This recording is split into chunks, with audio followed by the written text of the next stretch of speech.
Well, hello everyone, and welcome back to the Tamiya 1/35th scale Willys MB Jeep build, or Willys if you prefer. In this video, it's hopefully going to be a shorter one because it's getting late here, but I did want to get this prepared. Like I said before, I am going to re-prime this. And I'm actually going to prime it like I do my tank models. I'm going to paint it in the Vallejo black surface primer. And I'll bring one of my tanks over here from the Reichstag diorama build to show kind of what we're going to do here. Let's bring the Panzer IV out. I've seen several people paint their tanks this way.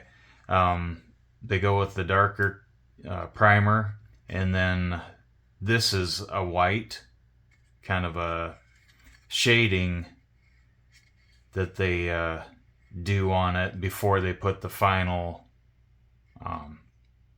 color on the top.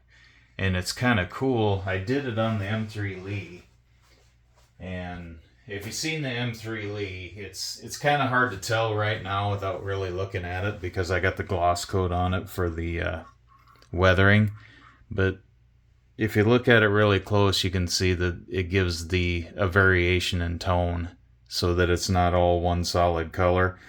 Kind of lightens up here and here compared to the darker olive drab. And that's what I'm going to do on the Jeep as well, because I'm not going to heavily weather the Jeep, but I am going to put like probably do some sponge chipping on.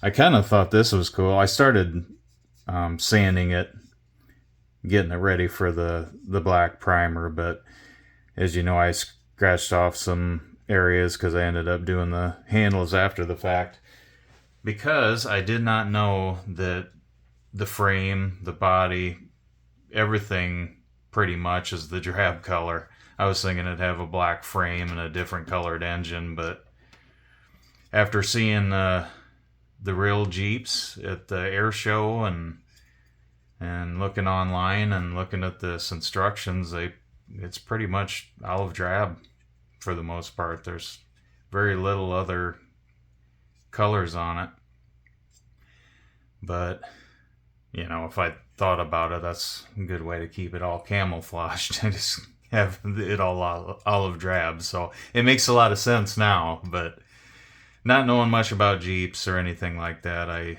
was not aware of that when I started this kit. So what we're going to do in this video is get some other parts prepared. I'm going to put the hood hinge on. We'll put the dash inside this piece. I'm not going to glue it on quite yet, because I do want to detail the gauges on the dash, and I think it'd be easier to do that when it's not in the vehicle because of the steering wheel and the shifter and everything in the way. But I need to cut out, put this here, put the hood hinge there. I'm going to cut the windshield area out, get that prepared. I thought it'd be neat to do that. Paint it like I do the tanks. And I've seen other people do the tanks, I should say. I started doing it because I seen how cool it looked after other people did it. That's the nice thing about YouTube. You can watch everybody else in the modeling community and pick up tips and tricks along the way, and people help you out in the comments and on things. I think that's an additional joy you can get out of modeling, I think, is having a community of people to help you along the way. It's one thing to build them on your own, and I always encourage people to build them the way they want them, their vision of it. You know, I don't personally feel that there's procedures that you can take, but modeling's supposed to be fun. you don't have to adhere to strict rules, I don't think. And that might upset some people, but I think for the most part it's to have fun and create something that you can be proud of. So, well, let's get this sanded down. There isn't a whole lot of detail in the dash.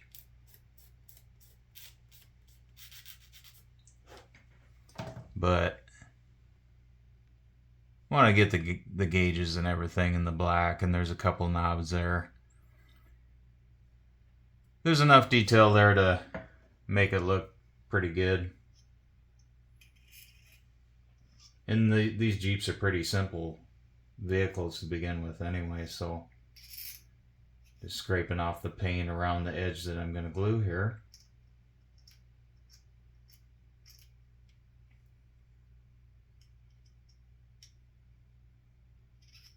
And then I'm going to do the same thing on the inside here.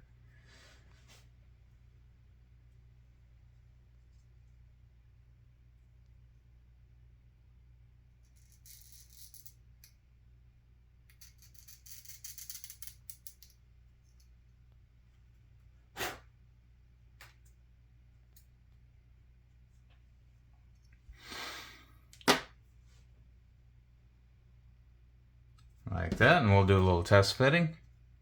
Make sure that it's going to fit right.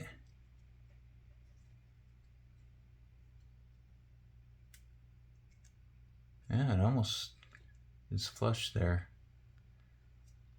At first I thought it'd be nice just to paint it and do the detailing before I glued it in here, but then again, this is something I can kind of hold on to as well as I'm detailing it. But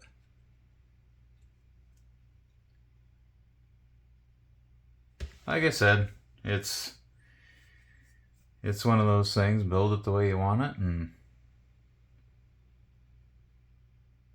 hopefully it turns out the way you want and be something you could be happy with, be proud of. Let's get the glue out.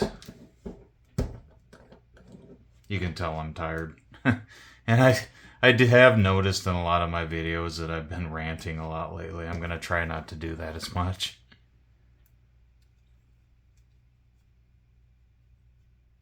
And we better put it in the right way. Like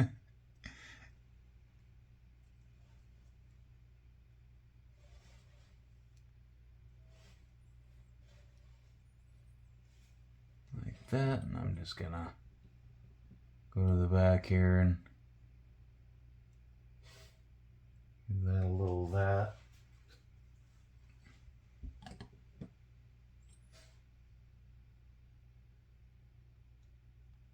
If you haven't, the reason why I got this Jeep in the first place is I wanted another vehicle to put with my P40 on the diorama, but found out pretty quick that it is not. First off, the P40 is a 1/48 scale, and I don't know why I had 1/35 scale in my head when I went to get it. It's like, oh, that'll look perfect with the P40. No, it looks like a monster truck sitting next to that P40. So I decided to make it its own diorama. And then we need to put the hinge here. I already scratched off a little bit of this on each end for the hinge and that. But what's cool about it is I did plan on going with the one with the machine gun on it. But then I saw this, the wire cutter part, and I had never seen that or heard of that before. Like I said, I don't. When I grew up, I was more into cars and airplanes. Always been into like World War II era airplanes. But as far as ground vehicles, I never didn't get into them when I was a kid. So now that I'm learning more about the ground vehicles, tanks and the like Jeeps and whatnot, and the trucks, Yeah, I'm finding it very fascinating, very interesting, and I thought that would be cool to do that wire cutter deal. Kind of read up on it, and it's a very simple and effective addition to the front of the Jeep. I come to find out after researching it a little bit.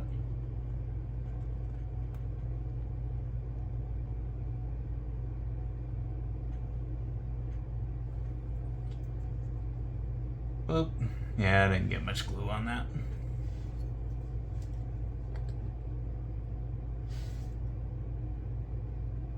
There, we got some glue on it.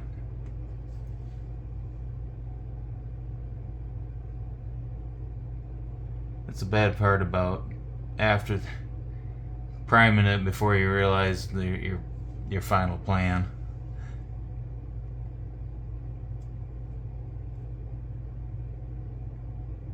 But you gotta have them moments, I guess. I tend to have them quite a bit.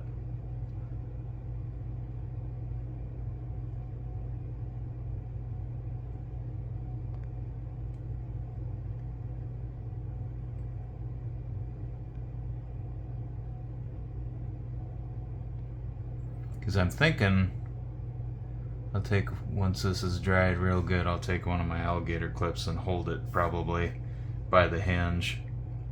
I can always hand paint the hinge, but when I do the main body parts, I like to have it all shoot it all in one so that I don't have to touch up the actual body part. I don't mind doing a hinge or whatnot, but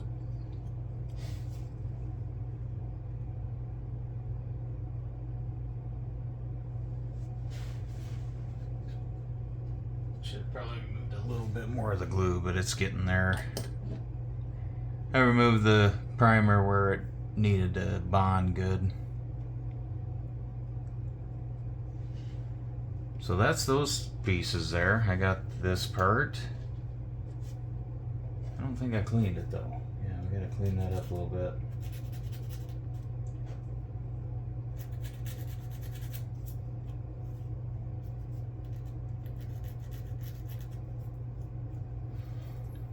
And then of course we got our little driver here. It turned out pretty decent. I am going to do some putty around this arm though.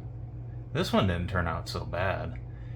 And I don't know that I'll worry too much about there because that's where he's going to be glued to the seat. But this arm here has got a little bit of a gap that I want to resolve. The shirt just looks like the shirt's folded down over his pants. So other than that, the neckline looks good where the head connected, and that turned out alright. But anyways, I think that's the main part I wanted to do in this video before I headed off to bed. And I can easily tape that to one of my clips to paint that, so, and prime it. So next time you see this, we'll be in the spray booth doing the black primer on it.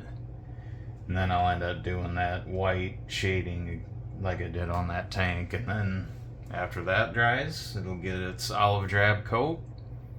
And we'll proceed to start assembling everything together. I'd like to thank everyone for watching. And we'll see you guys next time.